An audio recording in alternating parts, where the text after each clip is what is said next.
Bienvenidos hermanos de mi Dios Azul, a la cuarta entrega de Caballo de Troya 2, Masada. En las alturas de Masada, donde la historia antigua se funde con los secretos modernos, comienza una historia que trasciende los límites del tiempo y la comprensión.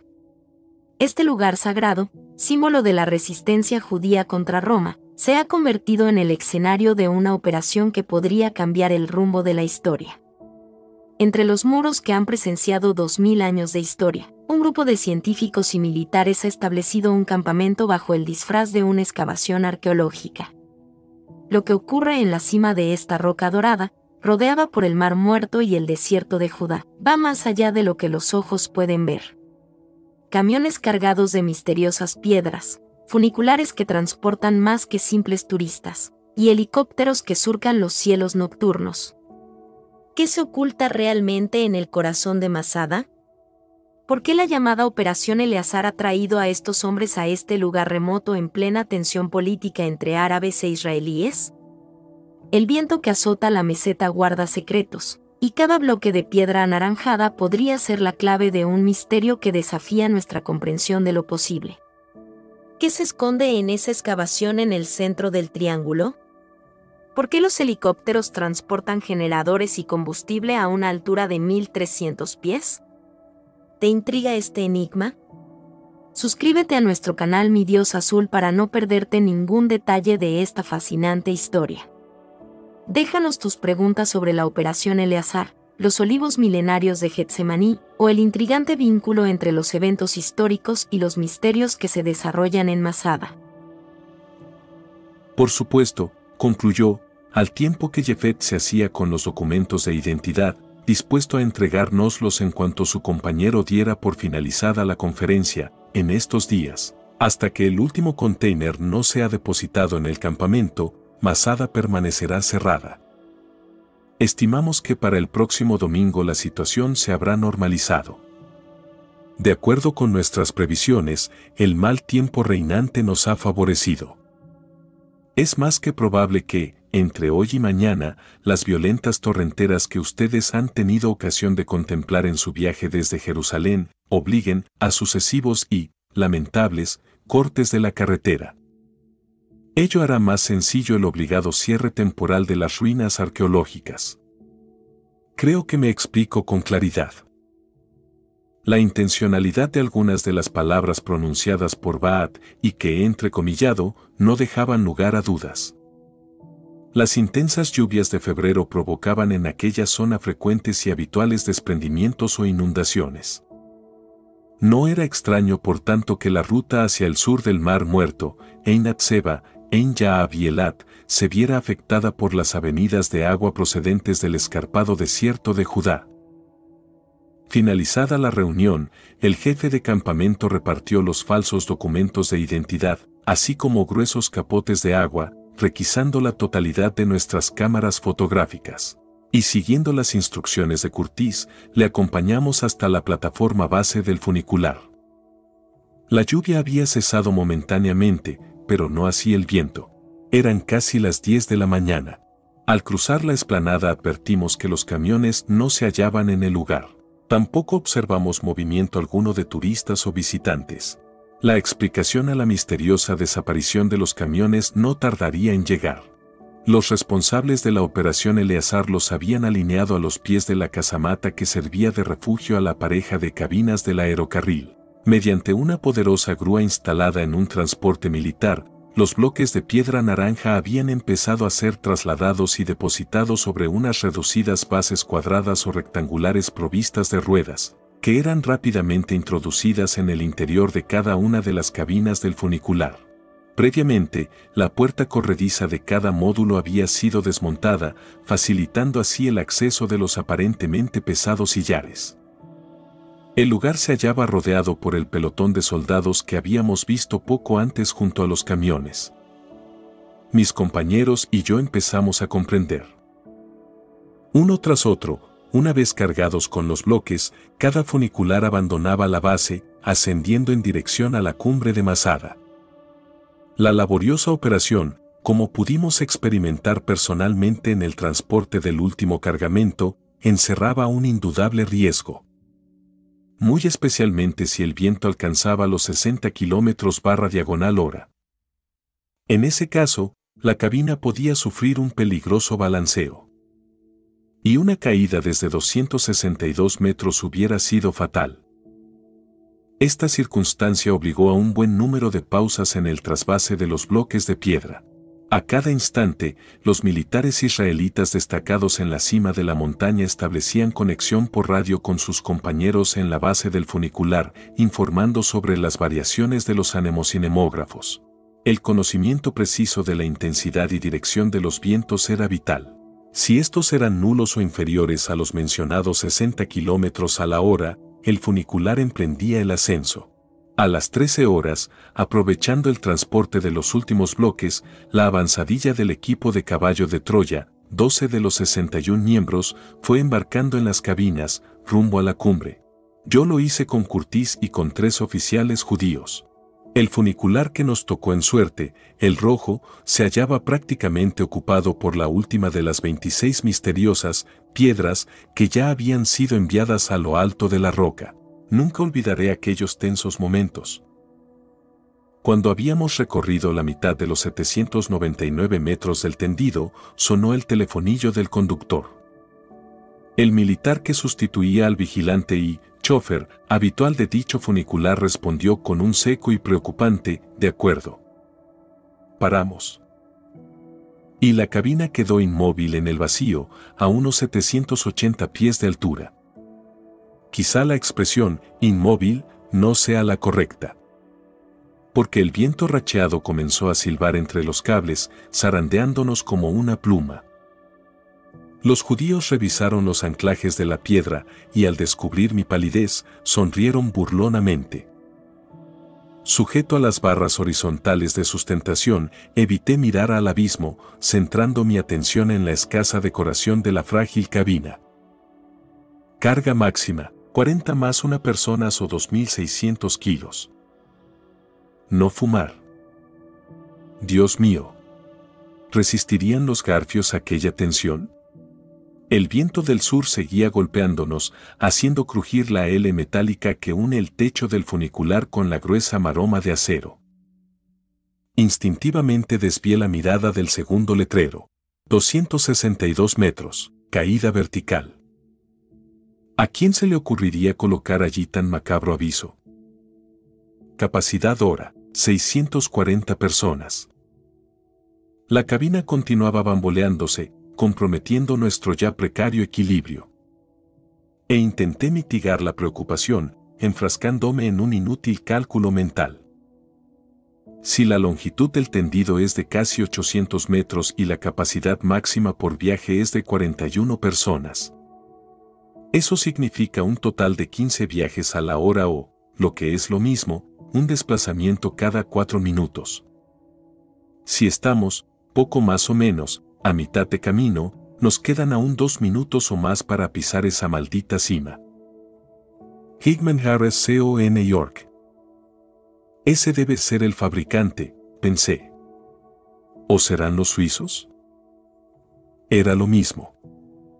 Lo único que deseaba es que los materiales resistieran.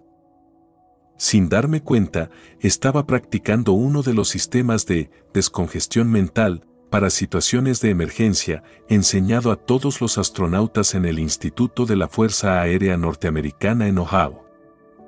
Se trataba, sin perder de vista el problema principal, de desviar la atención del piloto hacia otros asuntos, evitando así una caída emocional. El general debió de adivinar mi situación y pensamientos. Y señalando las fotografías de unos muchachos y una pequeña maceta, con un clavel, todo ello sobre el panel de mandos del conductor, bromeó con los oficiales preguntándoles si aquello, propiedad, sin duda, de alguno de los conductores oficiales, formaba parte también de la operación Eleazar.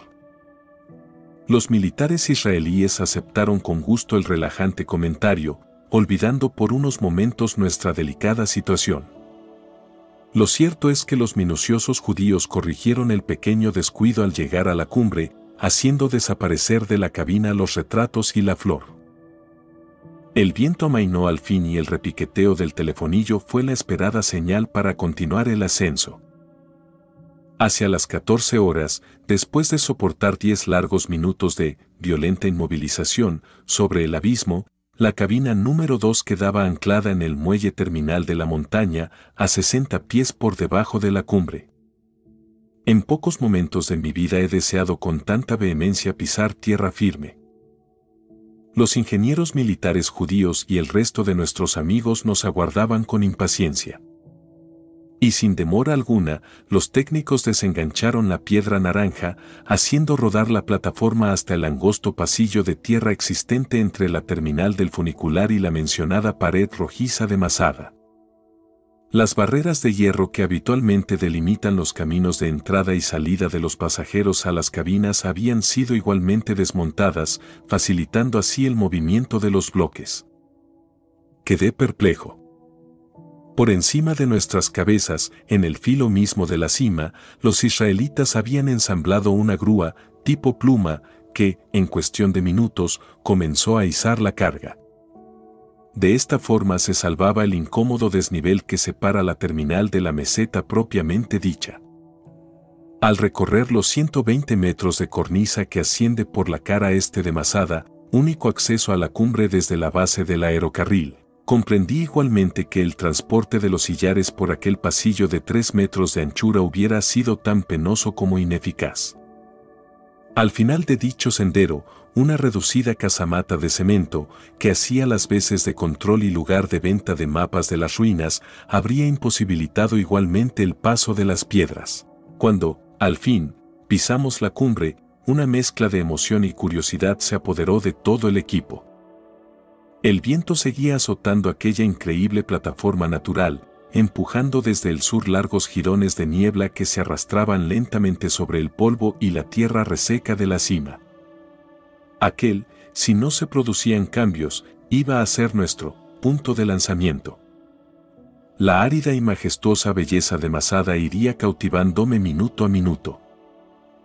Al oeste se recortaban las suaves lomas y los acantilados amarillentos del desierto de Judá, milagrosamente vivos y en movimiento, merced a las decenas de cascadas y a los vados serpenteantes que, colmados por las lluvias, corrían incontenibles hacia la orilla occidental del Mar Muerto. Durante mi estancia en Masada comprendí cómo aquellos wadi habían alimentado con sus turbulentas aguas las ciclópeas cisternas excavadas en la roca virgen por Herodes el Grande. Frente a la montaña, en dirección este, a 3 kilómetros escasos, las aguas verdeazules del Mar Muerto espejeaban aquí y allá. Los rayos del sol perforaban en ocasiones las negras y bajas formaciones nubosas, cayendo sobre el lago salado en bellísimos celajes. Y a lo lejos, a orillas de este mar, el oasis de Engedi. Curtis me sacó de estas primeras observaciones. El equipo de caballo de Troya se encaminaba ya, siempre en compañía del jefe del campamento y de Baat, el supervisor, hacia la zona sur de la meseta. Era asombroso. Junto a la grúa se apilaban buena parte de los bloques de piedra que habían sido trasladados por el aerocarril. Varios tractores oruga cargaban los sillares, transportándolos sin interrupción por el centro del irregular romboide, en dirección a una larga empalizada de madera que separaba el sur de Masada del resto de la meseta. Pero ¿cómo habían logrado situar aquellas pesadas máquinas en lo alto de la roca? Por supuesto, era imposible que hubieran subido por sus propios medios y tampoco cabían en los funiculares. La explicación llegaría esa misma noche. La empalizada, porque de eso se trataba en realidad, había sido levantada por los judíos a base de gruesos troncos, sólidamente hundidos en el terreno. Alcanzaba la suficiente altura, unos 4 metros, como para que nada de lo que pudiese acontecer al otro lado fuera detectado desde las ruinas del sector norte. Al cruzar el ancho portalón por el que entraban, incansables, los tractores, un insólito espectáculo apareció ante mí. A la derecha del mencionado y único acceso, pegadas a los restos de la muralla del filo oeste de Masada, el ejército israelí había plantado 10 grandes tiendas de campaña, alineadas en una doble hilera. A continuación, siguiendo también la línea de la casamata herodiana, los judíos habían dispuesto 2 barracones. Uno, a escasa distancia de las negras y cuadradas tiendas, servía ya de comedor a los técnicos y militares que, a juzgar por lo que tenía ante mí, llevaban algún tiempo en aquel paraje. El otro, mucho más pequeño, estaba situado a una veintena de metros del primer barracón y prácticamente pegado a la llamada Laguna Grande, una de las escasas ruinas arqueológicas que, como nos informó el oficial, quedaba dentro del triángulo isósceles que constituía el campamento Eleazar. Pero lo que llamó la inmediata atención del grupo fue una considerable excavación, ya concluida, abierta en el centro geométrico del triángulo. Tenía 50 metros de longitud por 30 de anchura y 10 de profundidad. La impresionante piscina nos dejó atónitos. En aquellos momentos ignorábamos si el general estaba al tanto del enigmático y audaz vaciado. Pero al asomarnos y descubrir en el fondo algunos de los bloques de piedra anaranjada, empezamos a intuir la verdadera finalidad del foso. Otra potente grúa, anclada en el borde norte de la excavación, procedía a la toma de los sillares, depositándolos en el lecho de la piscina. Tanto las paredes como el referido fondo habían sido meticulosamente cimentados y chapeados a base de un material aislante. En la esquina suroeste, un grupo de trabajadores iluminaba el fondo del supuesto estanque con las deslumbrantes y azuladas llamaradas de las soldaduras autógenas. Algunos de los directores del programa cruzaron con Eliseo y conmigo unas significativas miradas, buscando una explicación a semejante obra. Pero nadie se atrevió a formular hipótesis alguna. A nuestras espaldas, al pie de la empalizada, se apilaban cientos de sacos que, supuse, debían contener las toneladas de tierra extraídas del enorme socavón. Los oficiales judíos nos dejaron curiosear, silenciosos y divertidos. Al cabo de unos minutos, amablemente, Jefet, el jefe de tan extraño campamento, nos invitó a pasar al comedor. El almuerzo estaba listo. Allí, por fin, saldríamos de dudas. Aunque el barracón carecía de calefacción, la abundante comida y el vino del Hebrón templaron pronto los ánimos, haciéndonos olvidar, momentáneamente, las interrogantes que habían ido acumulándose en nuestras mentes desde que pisáramos Masada. A la hora del café, cuando los últimos y rezagados ingenieros y militares judíos hubieron finalizado sus almuerzos y se reincorporaron a sus faenas, Baat, el supervisor, cerró con llave la puerta del salón. En esta ocasión fue el general Curtis quien se dirigió al equipo. Sé que están formulándose un sinfín de preguntas, comentó en tono reposado. Parte del material, como les dije, está ya en el campamento. El viejo zorro hizo una pausa, escrutando nuestros rostros. Supongo que me tomaréis por loco, añadió, acrecentando intencionadamente el halo de misterio que rodeaba todo aquello y, de paso, la curiosidad general. Aquí solo hay piedras, me diréis, sólidos bloques de roca dolomítica y anaranjada.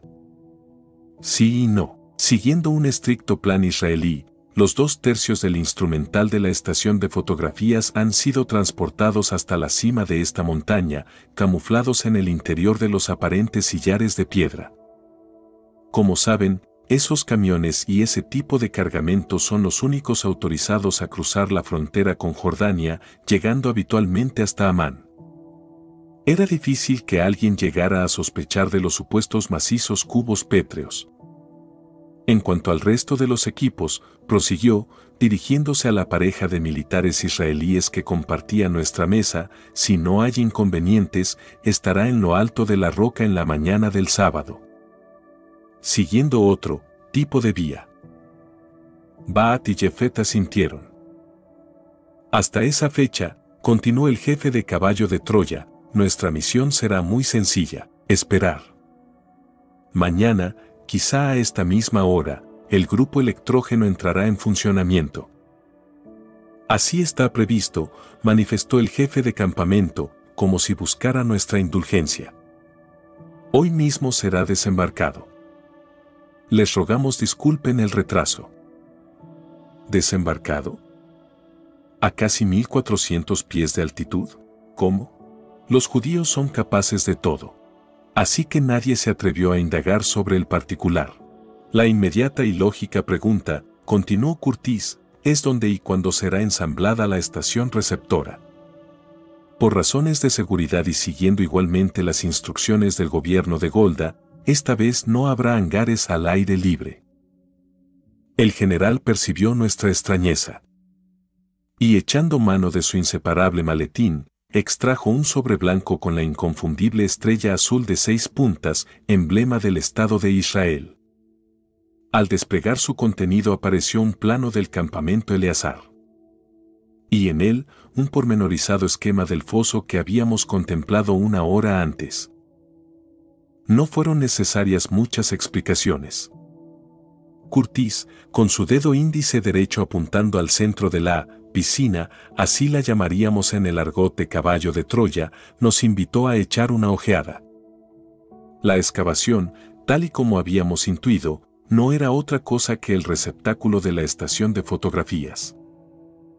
La casi totalidad de la mitad norte de dicho foso, 20 de los 50 metros disponibles, albergaría el grueso de los equipos, consolas autónomas operacionales, números 1 y 2, paneles de mando, de distribución y alimentación eléctrica, pletinas telefónicas y de radio, armarios de telecomunicación y conversión digital de las señales del satélite, receptores especiales, transmisores en banda S, monitores de televisión, subpatrones de tiempo, climatizadores y un largo etcétera.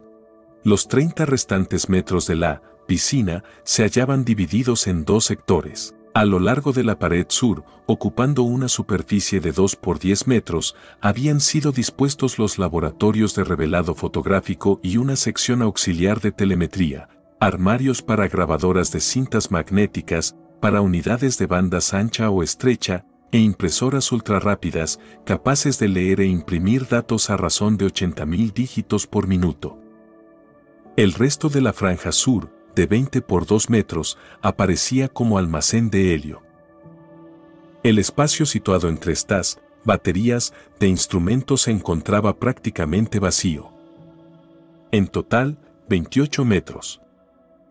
Aquella era otra de las novedades de la operación Eleazar. Este casi cuadrado, 28 por 25 metros, en el centro de la piscina, sería destinado a una antena parabólica orientable de 26 metros, capaz de seguir automáticamente al Big Bird y recibir sus señales desde cientos de kilómetros.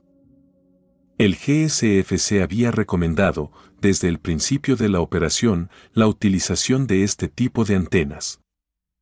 Sin embargo, por razones de espacio, no fue viable en la mezquita de la Ascensión.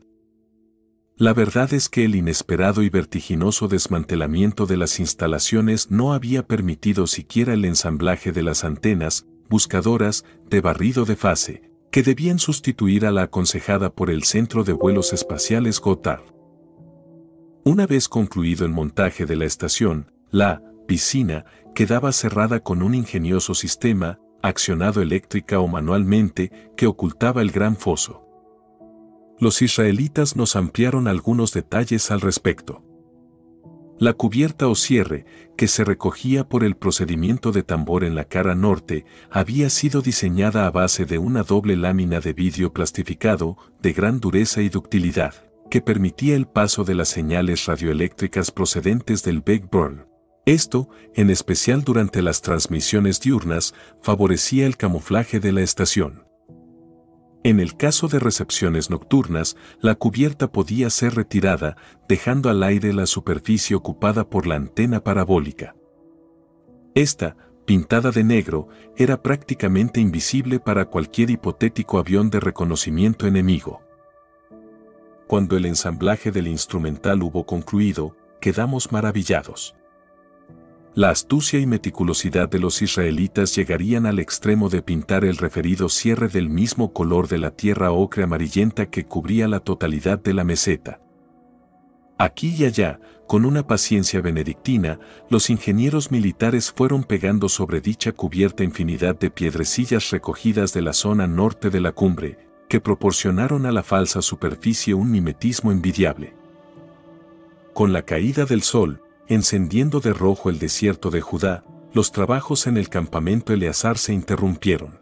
La falta de suministro eléctrico hacía difícil y peligroso el movimiento de los tractores y de la grúa. Para colmo, las lluvias y el fuerte viento seguían azotando la cumbre de Masada. Así que, de común acuerdo, nos retiramos a las tiendas que nos habían sido asignadas. Cada uno de aquellos incómodos albergues, de recia lona negra, daría cobijo en lo sucesivo a 10 miembros de la supuesta operación arqueológica. Astutamente, los judíos procuraron que uno o dos de sus hombres compartieran con nosotros los respectivos refugios de campaña. De esta forma podían estar al corriente de nuestras conversaciones y propósitos. Tal circunstancia provocaría en el equipo de caballo de Troya algunos momentos de tensión. Sin embargo, supimos contrarrestar este sutil espionaje. Bajo la tenue luz de la botella de gas que colgaba del techo de la tienda, con el ulular del viento entre las lonas, mis pensamientos, una vez más, volvieron a él. No cabía duda, su imagen y sus palabras formaban ya parte de mi ser. Y una dulce melancolía fue invadiéndome. Solo de vez en vez, con no pocos esfuerzos, conseguía regresar a la realidad. Entonces, las dudas oscurecían aquel extraño sentimiento. Una, en especial, me impedía conciliar el sueño. ¿Cómo nos las arreglaríamos para lanzar la cuna desde aquel foso? La antena parabólica, aunque podía ser desmontada, constituía un serio obstáculo. De pronto, a eso de las 9 de la noche, un ensordecedor estruendo sacó al campamento de su obligado reposo. Como un solo hombre, los 8 norteamericanos y 2 israelíes que dormitábamos en aquella tienda nos precipitamos hacia la salida. Una inusitada agitación se había apoderado del medio centenar de hombres que ocupaba la base en aquellos momentos. En mitad de la oscuridad y de la implacable lluvia, a poco más de 10 o 20 metros sobre nuestras cabezas, 4 potentes reflectores iluminaban el extremo sur del campamento Eleazar. El bramido de los motores y los pilotos rojos y verdes, intermitentes, nos hizo comprender que se trataba de 2 poderosos helicópteros. Se hallaban en estacionario entre el foso y las escaleras de piedra que conducían a la cisterna subterránea ubicada en las proximidades de la cara sureste de Masada. Al aproximarnos, gracias a la extraordinaria iluminación de los 4 focos instalados en las panzas de los aparatos, comprobamos como de los Che-47 Chinook, helicópteros de transporte utilizados por la Marina israelí, colgaban sendos y enormes bultos. Poco a poco, siguiendo las indicaciones del personal de tierra, las cargas fueron arriadas. Y al instante, cumplida su misión, los Chinook apagaron sus faros, redoblando la potencia de los rotores y desapareciendo hacia el norte entre las temibles rachas de viento y agua. A la mañana siguiente, al conocer el peso, volumen y la naturaleza de lo transportado, no pude por menos que admirar a aquellos audaces pilotos judíos. Calados hasta los huesos volvimos a las tiendas, esperando el nuevo amanecer con impaciencia. Y, verdaderamente, aquel viernes, 23 de febrero de 1973, iba a ser una jornada cargada de sorpresas. La primera llegó con el alba. Hacia las 6:45 horas, después de una noche desasosegada en la que apenas si pude conciliar el sueño, al asomarme a la puerta de la tienda fui testigo de un inesperado espectáculo. Como un milagro, amplias zonas de la superficie del campamento y del resto de la cumbre aparecieron alfombradas de flores de todos los colores. Era admirable. En cuestión de horas, fruto de las torrenciales lluvias, la meseta había florecido, adornándose con millares de brillantes y olorosas flores amarillas, verdes y rojas. En las áreas más bajas, también hay que decirlo, el temporal había formado inmensos charcos, convirtiendo el terreno en un lodazal. A pesar de la extrema sequedad de Masada y de su entorno, con el mar muerto a la derecha y el desierto de Judá a la izquierda, la realidad que tenía ante mis ojos venía a confirmar las palabras de Flavio Josefo cuando, 1900 años antes, había descrito estas salvadoras lluvias. La segunda sorpresa se produjo al entrar en el barracón habilitado para duchas, letrinas y aseo en general. Como ya comenté, había sido levantado casi pared con la pieza rectangular conocida como la Laguna Grande. Aquel fue otro de los múltiples detalles que pasaron inadvertidos para mí durante la primera jornada en el campamento.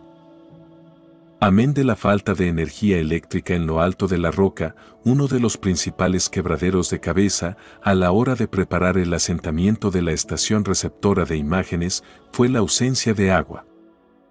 Ciertamente, según nos irían explicando los técnicos judíos, ambos problemas podían haber quedado resueltos, siempre a medias, practicando las correspondientes tomas de las instalaciones situadas al este de la montaña, en el emplazamiento del aerocarril. Pero ello, con los kilométricos tendidos de cables y tuberías, resultaba tan complicado como escandaloso. El suministro eléctrico, además, hubiera sido claramente insuficiente para el alto consumo de la estación. De ahí que, después de estudiar exhaustivamente ambos asuntos, el gobierno israelí se decidiera por el transporte hasta lo alto de Masada de un grupo electrógeno, salvando el segundo obstáculo, el del agua, de idéntica forma a como lo resolvieran las expediciones de Yadin en los años 1963 al 1965. A unas 4 millas al oeste de la montaña existía una red de tuberías que había sido propiedad de la compañía Nafta Oil y que fueron utilizadas en su momento para prospecciones. Pues bien, por encargo del ejército judío, la Mekorot, Compañía Nacional de Aguas, había instalado una tubería más delgada que solucionó los problemas de Yadin y, ahora, 8 años después, los nuestros. Dicha tubería ascendía hasta lo alto de Masada, corriendo paralela a la rampa romana. En el punto donde terminaba, en el extremo noroccidental, los ingenieros empalmaron varios cientos de metros de nuevas tuberías, ocultos bajo el suelo de tierra de la casamata o muralla de doble muro que corre por dicho filo oeste de la meseta. Al mismo tiempo, el interior de la Laguna Grande había sido aprovechado para el montaje de unos depósitos con una capacidad de 120.000 litros. Por último, los judíos habían procedido a camuflarlos cubriendo la Laguna Grande a base de cañizos. De esta forma el suministro de agua potable al campamento y a los complejos sistemas de refrigeración o de alimentación de los equipos quedaba sobradamente cubierto. En el supuesto de una avería, el tanque escondido entre las paredes rectangulares de la laguna podía satisfacer las necesidades de la estación, siempre prioritaria, por espacio de 6 o 7 días. Concluido el desayuno, Curtis y el resto del equipo se brindaron a colaborar con los técnicos israelíes en las faenas que estimaron oportunas. Pero Jefet, después de agradecer nuestra sincera y excelente disposición, se negó, argumentando que aquellas no eran las órdenes. El sol flotaba ya sobre los azules cerros de Moab, rumbo a un cielo transparente. El viento había cesado y la jornada, en fin, parecía presentarse tibia y apacible.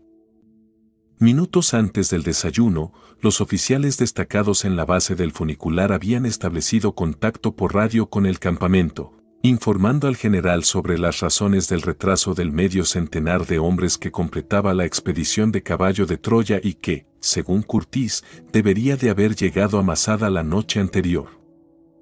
Al parecer, el autocar que les trasladaba desde Jerusalén se había visto obligado a dar media vuelta como consecuencia de los cortes en la carretera. Su incorporación al campamento Eleazar, concluyeron los militares, se producirá a lo largo de esta misma mañana. Nosotros ignorábamos entonces las malas nuevas que portaban aquellos compatriotas y compañeros. Dado que nuestras obligaciones eran casi nulas, cada cual se dedicó a lo que creyó más conveniente. Curtis y varios de los directores se encerraron en la tienda que hacía las veces de estación de radio y el resto optó por descansar o curiosear por la cima de la roca, siempre bajo la discreta vigilancia de algunos de los judíos, que se ofrecieron, encantados, como improvisados guías turísticos. Eliseo y yo, de común acuerdo, ocupamos buena parte de la mañana en un meticuloso reconocimiento del perfil y de la topografía del triángulo que constituía nuestra base. Desde el amanecer, el campamento había recuperado su intenso ritmo de trabajo. Los tractores oruga, situados en lo alto de la meseta por los helicópteros. Continuaban el febril trasvase de las piedras anaranjadas que eran situadas por la grúa en el fondo de la piscina. Buena parte de los ingenieros y técnicos judíos dedicaba todo su esfuerzo y atención a los dos gigantescos cajones de acero, arriados por los Chinook. Uno de ellos contenía un potente grupo electrógeno, de continuidad, perfectamente despiezado. Se trataba del corazón del campamento. Sin aquel generador de corriente eléctrica, todo habría sido inútil. Los israelíes lo sabían y se dieron especial prisa en retirarlo de la superficie de la roca, transportando el motor, el alternador, la bancada, los cuadros de mando, los sistemas de filtrajes, etc., al fondo de la cisterna subterránea. Hasta en esto tuvieron suerte los judíos indirectamente, caballo de Troya. La ubicación del generador había constituido un arduo problema. Por elementales razones de seguridad no podía quedar a la vista y tampoco ser emplazado en la piscina, junto a los delicados instrumentos de la estación receptora. Las continuas vibraciones, amén del rugido del motor, habrían interferido en los equipos, causando molestias innecesarias. De ahí que al estudiar el subsuelo y la configuración de la zona sur de la meseta, los expertos no dudasen en elegir la citada cisterna subterránea como el escondite ideal para el grupo electrógeno y para el correspondiente tanque de diario de gaso. La gigantesca cisterna, horadada en la roca por Herodes el Grande, tiene una capacidad de 140.000 pies cúbicos. Se trata de una formidable sala de 8 metros de altura a la que se accede por unos escalones igualmente ganados a la piedra. Allí, en fin, fue trasladado y montado el flamante generador tipo 16 cilindros V de la serie 149 fabricado por la General Motors, con una potencia de 1200 kVA o 1300 HP y un voltaje de salida de 30.000 voltios. Con semejante monstruo, se hubieran podido alimentar las principales instalaciones de un aeropuerto de tipo medio. Fue asombroso. Aquellas 10 toneladas, en seco, es decir, sin el agua y el aceite, quedaron armadas y listas para entrar en acción en 24 horas. La pericia de los ingenieros, especialmente a la hora de la decisiva operación de alineación del motor y alternador, fue total. Por último, un mazo de cables, enterrados a 1 metro de profundidad y especialmente aislados, fue distribuido por el campamento, dispuesto a dar vida a los diferentes servicios. Aprovechando 2 grandes aberturas en el techo de la referida cisterna subterránea, por las que antaño penetraba el agua y que son visibles sobre el acantilado sureste de la montaña, los especialistas israelíes montaron igualmente un poderoso sistema de extractores y ventiladores, proporcionando así una continua y excelente renovación del aire. Charlie, así bautizamos al generador, apenas producía humos, tanto la tubería de escape de gases como el resto del complejo de aireación fueron dotados de sendas rejillas de filtrado. Si llegaba a producirse una fuga de humos o de cualquier fuente de calor, un hipotético enemigo habría sabido que algo anormal estaba ocurriendo en las entrañas de Masada. El segundo cajón depositado por los helicópteros sobre el campamento Eleazar era de idéntica y vital importancia. Contenía alrededor de 350 láminas de acero, de 1 metro de lado cada una, destinadas a la construcción de los 2 depósitos de combustible del grupo electrógeno, el de diario y el de almacenaje. Charlie consumía unos 160 gramos de gasoil por caballo hora. Ello exigía la presencia de un tanque de diario con una capacidad mínima de 5.420 litros. Este fue el consumo medio y diario del grupo electrógeno. Como era lógico, resultaba más práctico, rentable y seguro instalar en la roca un tanque de aprovisionamiento o almacén que efectuar cada día el correspondiente trasvase de combustible. Un trasvase que, dada la situación de Masada, solo podía practicarse con rapidez y comodidad desde el aire.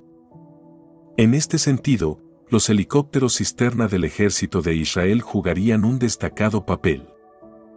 Una vez cada 30 días, varios de aquellos gigantescos Sikorsky S-64, tipo Che-54 TAR, previamente modificados, volaban durante la noche hasta lo alto del campamento, colmando la capacidad del citado tanque de almacenamiento, 162.600 metros cúbicos. Este segundo depósito, de 5 metros de ancho por 15 de largo y 3 de alto, fue montado en una de las cuevas que se alinean en el ya mencionado acantilado sureste de la montaña, muy próxima a la cisterna subterránea. Con la ayuda de la grúa y a base de cuerdas, los israelitas, en un alarde de alpinismo, fueron transportando las piezas de acero desde la cima a la boca de la gruta natural, jugándose el tipo en un acantilado de más de 1000 pies de altura. Creo que nunca les estaremos lo suficientemente agradecidos. En la mañana del sábado, una vez rematada la operación de ensamblaje y soldadura del tanque, los ingenieros pusieron a punto las bombas de trasiego, uniendo ambos depósitos, el de almacenaje y el diario, con una tubería que fue anclada y camuflada en la referida pared suroriental de Masada. Dicho conducto penetraba en la cisterna subterránea a través de uno de los orificios de ventilación. Mis conocimientos sobre la historia de Masada, de sus edificios y de los castros romanos que la rodean, todo ello fruto de la documentación facilitada por el general, resultarían muy útiles cuando, siguiendo nuestro plan de reconocimiento del terreno, nos dirigimos al norte de la meseta. Mi hermano y yo quedamos maravillados por la audacia y belleza del Palacio del Norte, con sus 3 terrazas escalonadas. Y sentimos una especial emoción al recorrer el laberinto formado por los restos de los almacenes que mandara construir Herodes y que sirvieron de despensa a los heroicos celotes.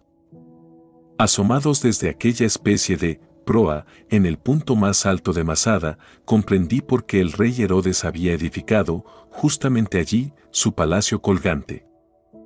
Aquel vértice de la gran roca, en especial las terrazas central e inferior, es el único punto resguardado del ardiente sol y de los temibles vientos del sur que, en ocasiones, superan las 60 millas por hora.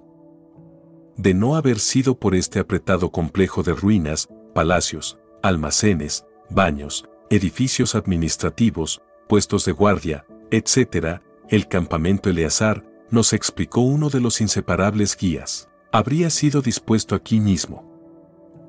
Aquellos incómodos vientos del sur y sudoeste, tan frecuentes en Masada, iban a constituir una auténtica pesadilla para los hombres de caballo de Troya, en especial en los decisivos minutos del despegue del módulo.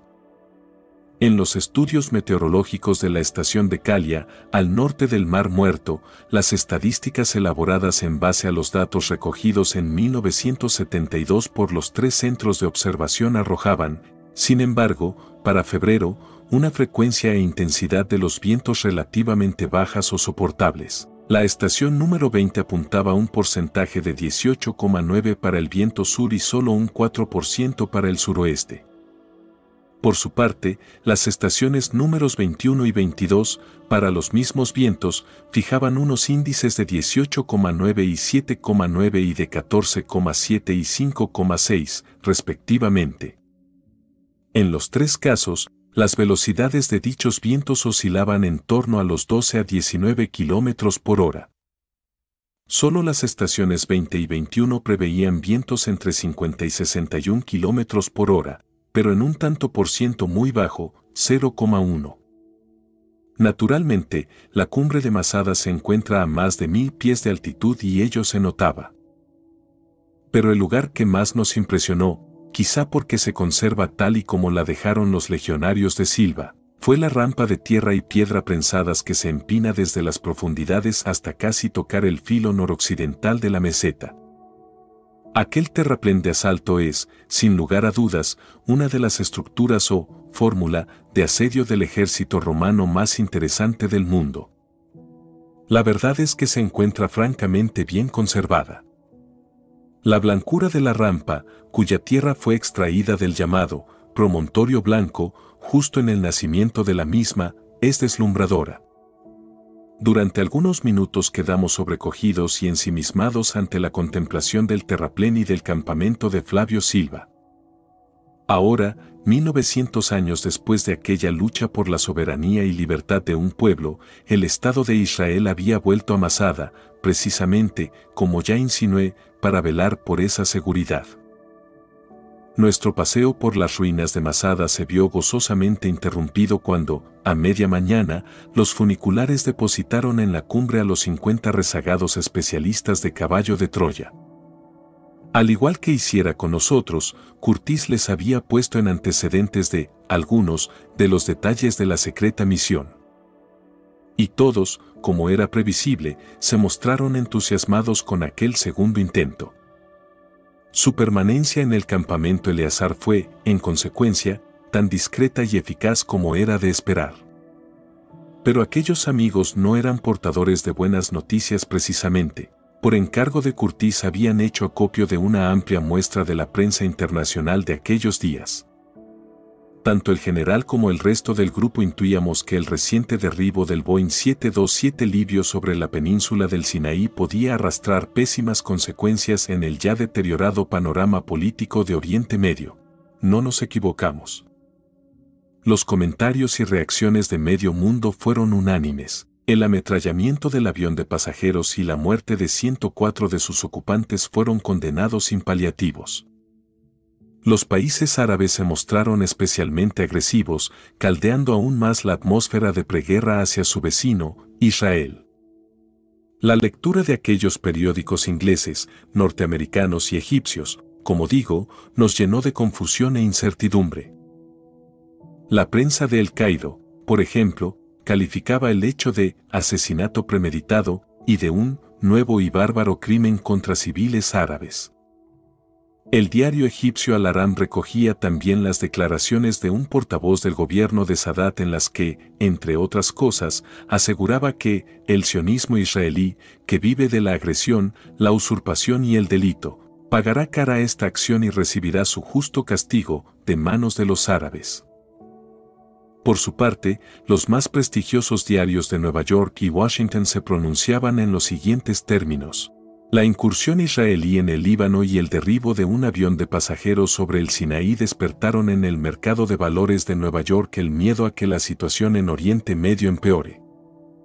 Ello hizo caer en picado los precios de los valores. Nixon y el secretario de Estado de Estados Unidos, William P. Rogers, enviaron mensajes de condolencia a Muammar Gaddafi y al presidente de Egipto. En un editorial titulado Tragedia en el Sinaí, The Times decía que el incidente no era solo otro desgraciado hecho de guerra, sino una matanza de civiles sin consideración. Y, como tal, injustificada, sino totalmente premeditada. El Daily Telegraph calificaba la acción judía de brutal, asegurando que la matanza de civiles suponía un duro golpe a los intentos de Nixon para lograr un acuerdo sobre el Canal de Suez. Por último, porque la lista sería interminable, el Financial Times escribía: después de un periodo de 5 años de no paz, no guerra, Israel no quiere arriesgarse a negociar un verdadero acuerdo de paz. En todo aquello, sin embargo, se percibía algo extraño. Por más que repasamos los periódicos, en ninguno encontramos una sola reacción o declaración del vehemente coronel Gaddafi.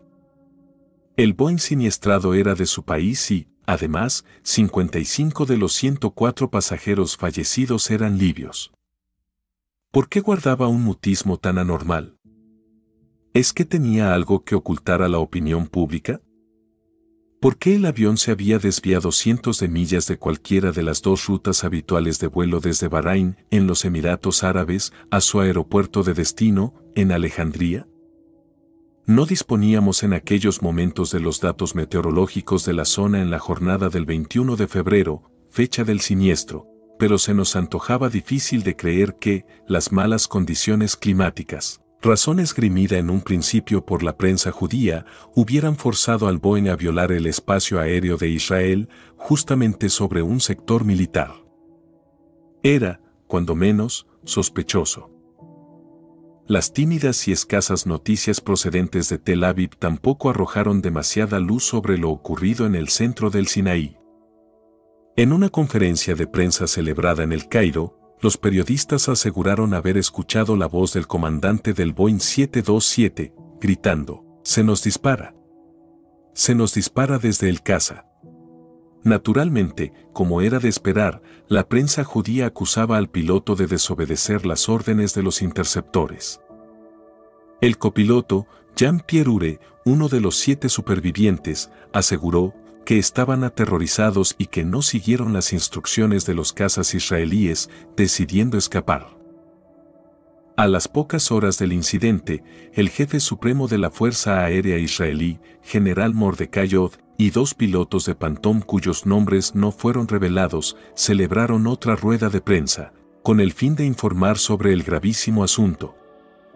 Según los militares judíos, se hicieron desesperados esfuerzos para obligar a aterrizar al Boeing. Uno de los cazas incluso se aproximó lo suficiente como para hacer señas con las manos a la tripulación del avión libio para que descendiese. Pero el 727 huyó, informaron los oficiales judíos, para evitar un conflicto diplomático. Algún tiempo más tarde, la propia prensa de Israel lanzaría otra no menos extraña explicación. Temían que el Boeing viajara en misión de sabotaje a Tel Aviv, y aunque, en efecto, las amenazas de los guerrilleros de bombardear la mencionada ciudad fueron reales, en el fondo, nadie dio crédito a ninguna de las justificaciones. Ni a las judías ni tampoco a las árabes.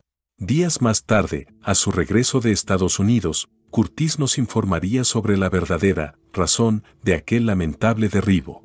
Una causa que sí era suficientemente grave para los israelitas y que jamás admitirían oficialmente. Nada digno de mención sucedería ya en aquel viernes, 23 de febrero. El equipo, intranquilo por aquellos sucesos, se hizo 1000 preguntas. Pero, por el momento, todas sin respuestas. ¿Cómo podía afectar el envenenamiento de las relaciones judío-árabes al desempeño de nuestra misión? Si todo desembocaba en nuevas hostilidades o, lo que era aún peor, en una cuarta guerra, ¿qué papel iba a jugar aquel medio centenar de norteamericanos, perdido en lo alto de una solitaria montaña? Al atardecer, poco antes de que los funiculares dejaran de funcionar, sometiéndonos así a un forzoso aislamiento, Curtis se las ingenió para rodearse de varios de sus directores de proyecto y, en un apacible paseo por las ruinas del sector norte, esta vez sin guías ni intrusos israelíes, impartió las consignas a tener en cuenta al día siguiente, sábado. Debíamos estar atentos a la llegada del resto de los equipos. Una vez en lo alto de la meseta, Caballo de Troya pondría en marcha la fase verde de la operación. Esta, como ya señalé, consistía, fundamentalmente, en el proceso de montaje de la estación y, a partir de un determinado momento, de la cuna. Esta última parte de la fase verde había sufrido sustanciales modificaciones en relación a su gemela de la mezquita de la Ascensión en la cumbre del Monte de los Olivos. La especial configuración de la piscina y del campamento Eleazar exigía otro tipo de táctica para mantener alejados a los judíos durante el proceso de ensamblaje de los escáneres ópticos y del resto del instrumental clasificado. El pacto inicial de Curtis con el gobierno de Golda Meir, por el que el personal israelí debería abandonar la estación mientras durasen los mencionados y secretos trabajos, seguía en pie. Pero nadie estaba al tanto de la argucia planeada por Curtis. Cuando uno de los directores se interesó por la vara de Moisés y por el imprescindible combustible para el módulo, en especial por la fórmula elegida para introducirlo clandestinamente en Masada, el general se limitó a repetir: calma. Todo está previsto. El ocaso puso punto final a los febriles trabajos de los israelitas. Excepcionalmente, dada la urgencia y naturaleza de la operación Eleazar, los turnos de montaje de Charlie y del tanque de almacenamiento fueron liberados de la sagrada obligación de guardar el sábado. Apoyados por grandes pantallas alimentadas a base de gas, los técnicos encerrados en la cisterna subterránea y en la gruta prosiguieron sus faenas toda la noche. El resto del campamento quedó sumido en una casi total oscuridad, apenas rota por la mortecina luz de las botellas de gas instaladas en el interior de las tiendas y del comedor. Por obvias razones de seguridad, el ejército había prohibido la utilización de reflectores en la superficie de la meseta. Ni siquiera cuando el grupo electrógeno entró en funcionamiento se quebró esta rígida norma.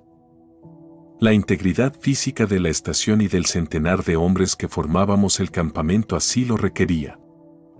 Éramos una simple y pacífica expedición arqueológica y, en consecuencia, la presencia de focos en el triángulo sur de Masada solo habría servido para levantar sospechas. Al clarear del día siguiente, cuando nos disponíamos a desayunar, echamos en falta a Curtis y a varios de los oficiales jefes del campamento. Ba'at, adivinando nuestras preguntas, nos invitó a que echáramos un vistazo desde el filo oriental de la roca. Y hacia allí nos encaminamos, presa de una notable curiosidad. Sinceramente, en aquellos momentos nadie recordaba las palabras del general sobre la llegada del último tercio del material. Desde el portón de entrada del llamado Camino de Serpiente o de las Víboras, una zigzagueante y angosta trocha que asciende hasta lo alto de Masada por su cara este, surgió ante nosotros una visión difícil de olvidar. Muy cerca de la base del aerocarril, ocupando prácticamente la explanada contigua, se agrupaba una estimable manada de camellos o dromedarios. Desde aquella distancia era difícil precisar. El grupo entró en una encendida polémica en torno a las posibles razones de la presencia en Masada de aquellos animales del desierto. ¿Es que el cargamento había llegado a lomos de los mismos? Y si era así, ¿por qué? El debate terminó con la llegada de uno de los militares judíos. Se nos reclamaba junto a la estación de radio. Minutos más tarde, una veintena de hombres de caballo de Troya embarcaba en el funicular rumbo a las instalaciones de la base. El insólito y multicolor espectáculo que nos aguardaba al pie de la roca nos dejó sin habla. Curtis y varias decenas de israelíes se afanaban en la descarga de una serie de voluminosos bultos, ayudados en todo momento por los miembros de aquella caravana beduina. Alrededor de 40 o 50 dromedarios, los famosos barcos del desierto, se apretaban nerviosos frente a la plataforma del aerocarril. De sus jibas colgaban, por ambos costados, unos fardos enmallados que contenían arcones, enseres domésticos y hasta pequeños corderos. A cierta distancia, entre las dunas, permanecían otras 6 u 8 bestias, portando grandes baldaquines descubiertos en los que se distinguían mujeres y niños. Los nómadas, ataviados con largos albornoces negros de lana, sin mangas y con las cabezas cubiertas con gorros de pelo de camello y airosos pañolones rojos y blancos, desenganchaban las banastas, que eran trasladadas de inmediato al interior de las cabinas del aerocarril. Por un momento me pregunté para qué necesitábamos en el campamento todo aquel ajuar, con los corderos incluidos. Los beduinos habían obligado a los dromedarios a arrodillarse, manteniéndolos en esta más asequible posición gracias a una cuerda que unía las cabezas de los animales con una o ambas rodillas.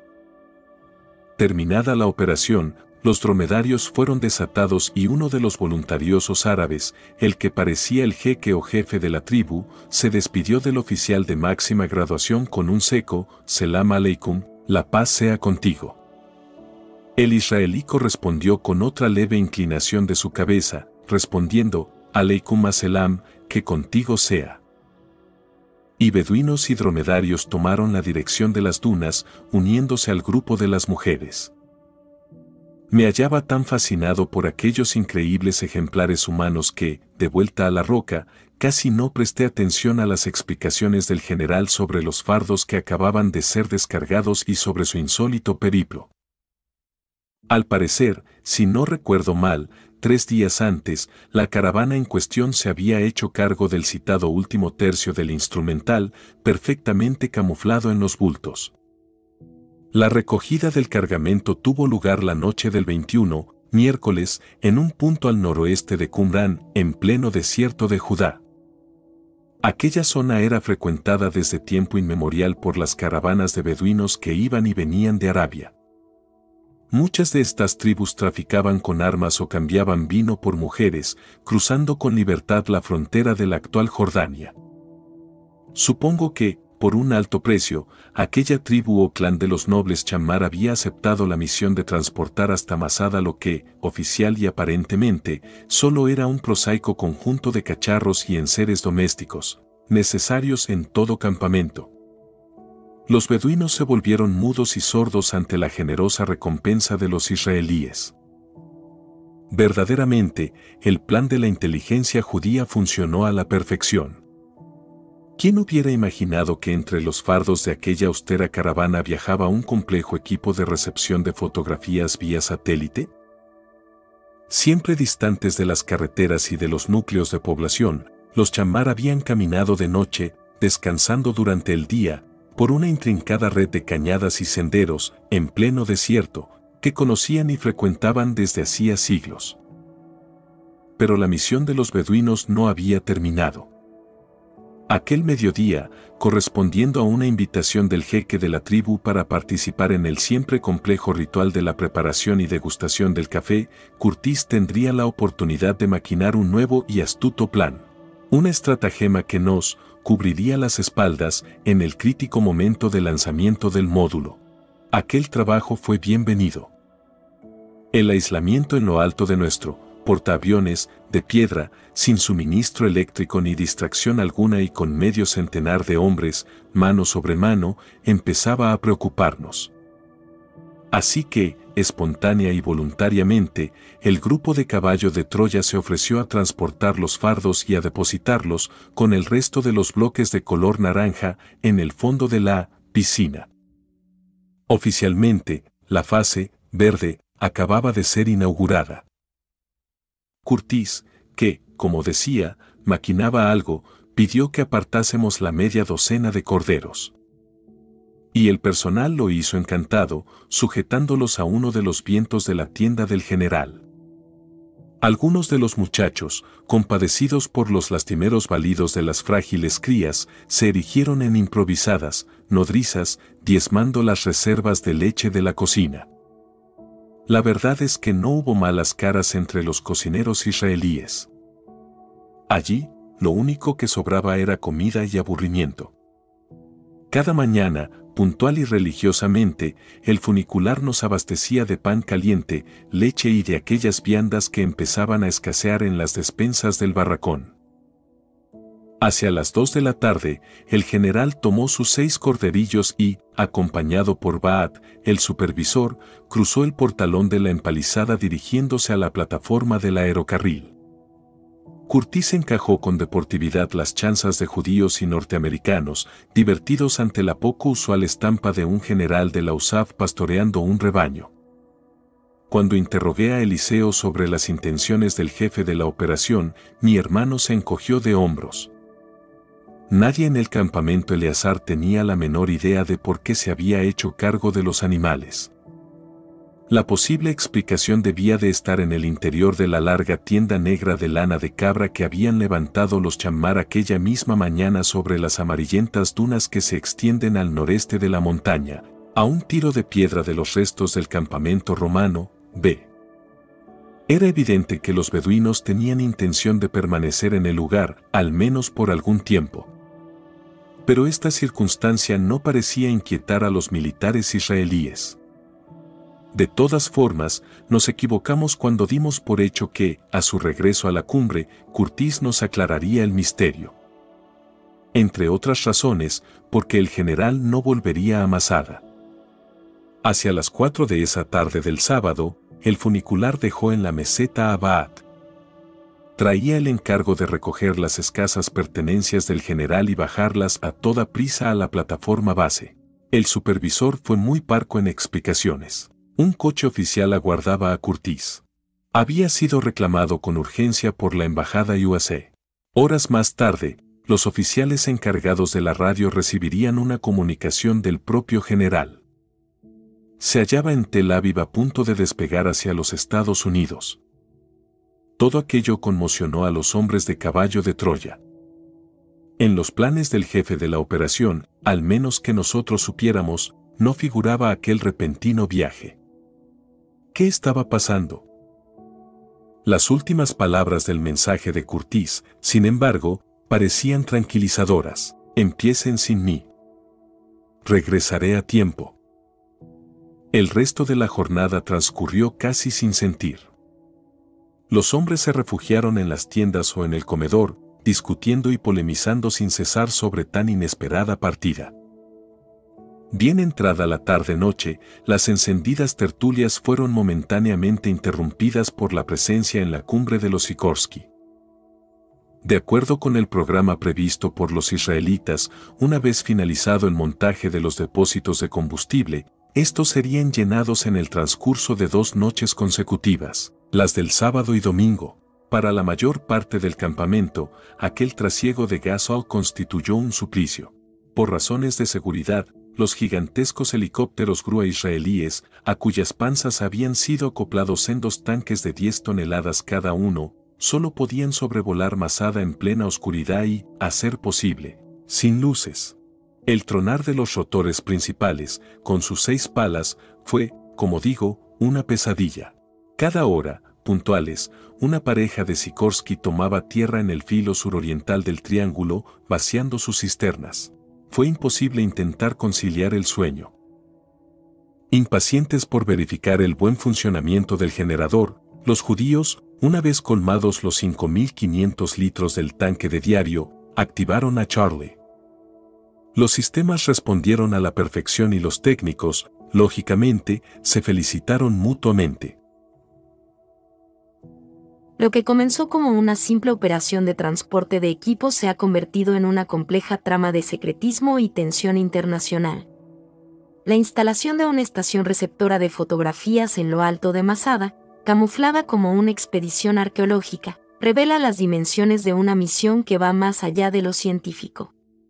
Las páginas que acabas de leer nos muestran un escenario donde convergen elementos aparentemente dispares. La historia antigua de Masada como último bastión de la resistencia judía, la tensión política actual tras el derribo del avión libio, y la logística impecable de una operación militar que utiliza hasta caravanas de beduinos para camuflar el transporte de equipos sensibles.